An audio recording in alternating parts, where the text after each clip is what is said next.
Friends, I hope to limit my submissions to about 15 minutes. None of you will be seriously interested on legal education as such. My job is to relate it to the subject of the day, namely fast justice, expeditious justice, timely justice. You know that a system requires many components to work in unison to deliver its objects.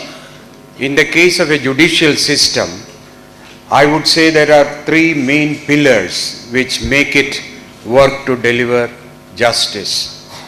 One basic pillar are the norms and standards, the laws of the country which determine rights and duties, on the basis of which justice is determined. That function is of the legislature, which it does in a very prolific way. You have too many laws. But that does not ensure justice.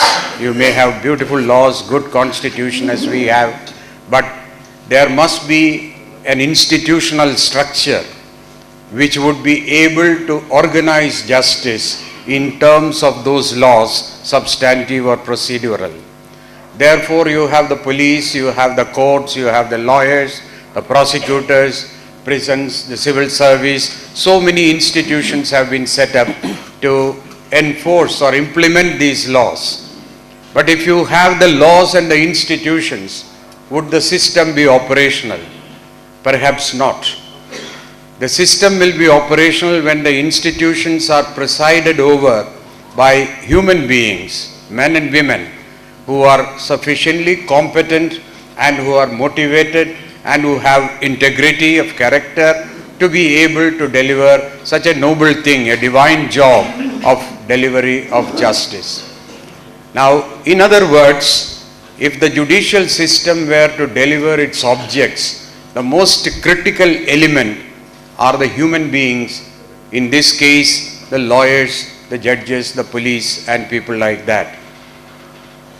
In fact, according to me, if there are inadequacies in your laws, if the institutions are imperfect or incomplete, even then, if you have competent and committed personnel to man the system, justice will be delivered.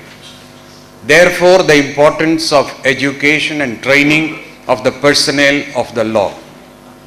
You have heard in the morning, Elizabeth was telling us about the type of law colleges which produce pseudo lawyers and the type of education it imparts.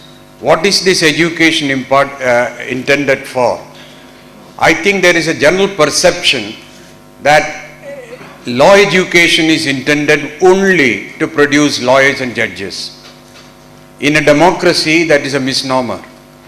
In a democracy, legal knowledge is required for every citizen. In a democracy, legal knowledge is required on the part of the civil servants, the police and other people who are supposed to administer the law.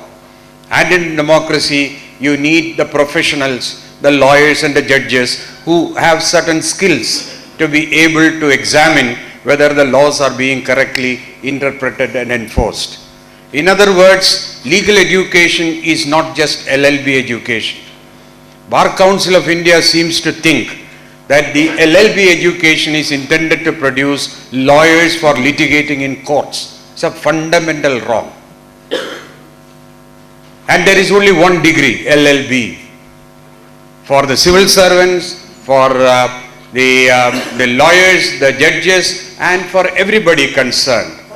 In fact, we need to reform legal education to classify it, at least according to me, in 4 broad segments, all of which may have different components, not necessarily the same content and objective. The first, of course, is the professional legal education. Professional legal education is important for skills that it needs to give, more than the knowledge. It's not the knowledge of law. Any educated person who can read English will be able to gather the elements of law by consulting the books. But the skills which are required for a lawyer to be able to identify facts, to be able to appreciate evidence, to be able to articulate the issues, to be able to decide on those matters, whether it is proved or not. A bundle of skills are required.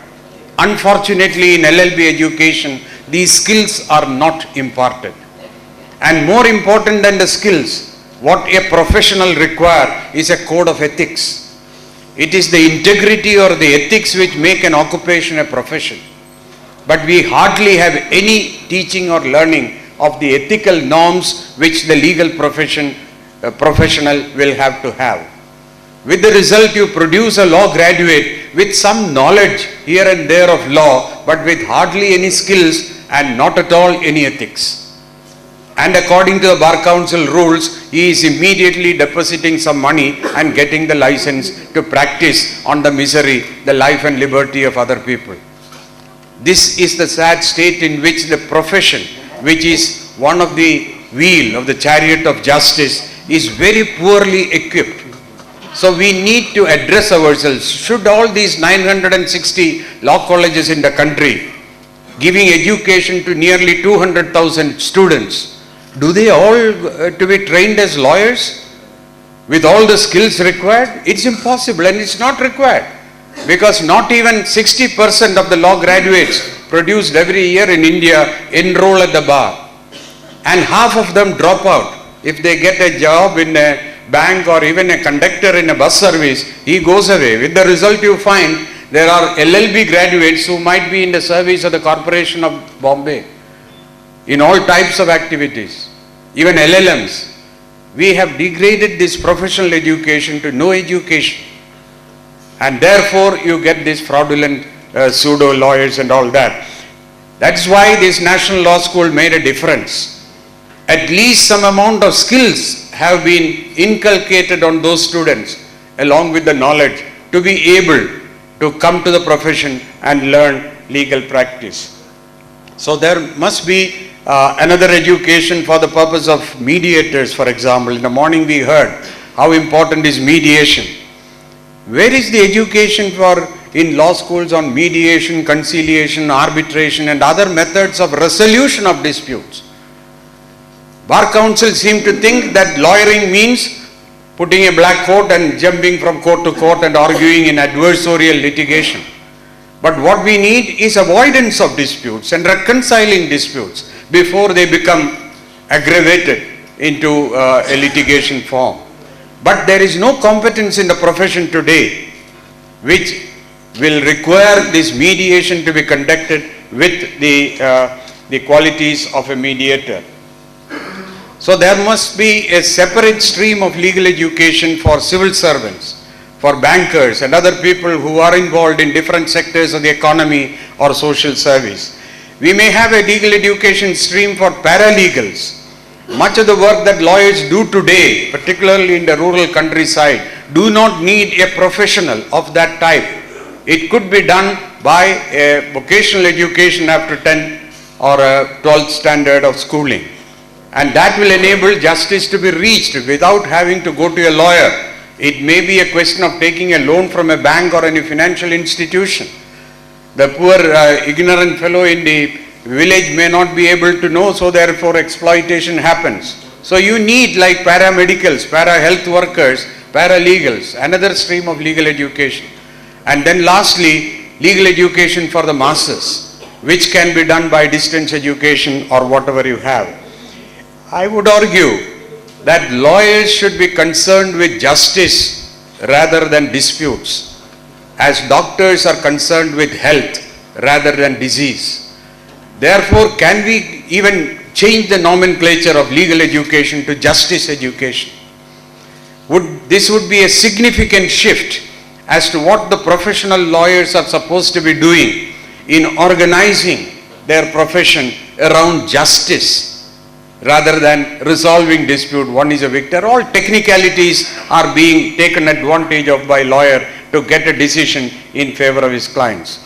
A second point I wanted to raise is that there seems to be a thinking in this hall also that justice is available only from courts, from judiciary. When Prashant Bhushan was arguing in the morning that only 2% or 1% of people I disagree with that. Because all of us are getting justice, not perhaps to the desired extent. Justice is available from a variety of forums, from home, from neighborhood, from school, from college, from a civil society organizations, from political processes, from legislative processes. When a legislation is attempted, what is it attempting to do? To organize rights and duties in a just manner. So administrative processes, when we have vigilance bodies or ombudsmen or this and that, several other administrative organizations, RTI, this is also dispensing justice. So don't take it that justice is available only from His Lordship. Not necessary. It can be organized effectively by, and that is what we are famous for.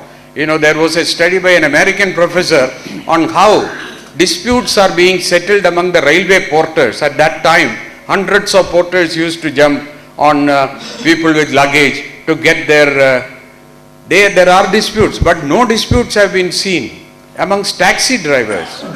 There is a dispute resolution process within each occupation where the fairness, after all, justice is what? Justice is fairness. A fair method of resolving differences. That exists in our society at every level. If it can be informed by the minimum needs of natural justice, that is it. That is justice. So do not be under the impression that justice can be available only from Supreme Court or High Court.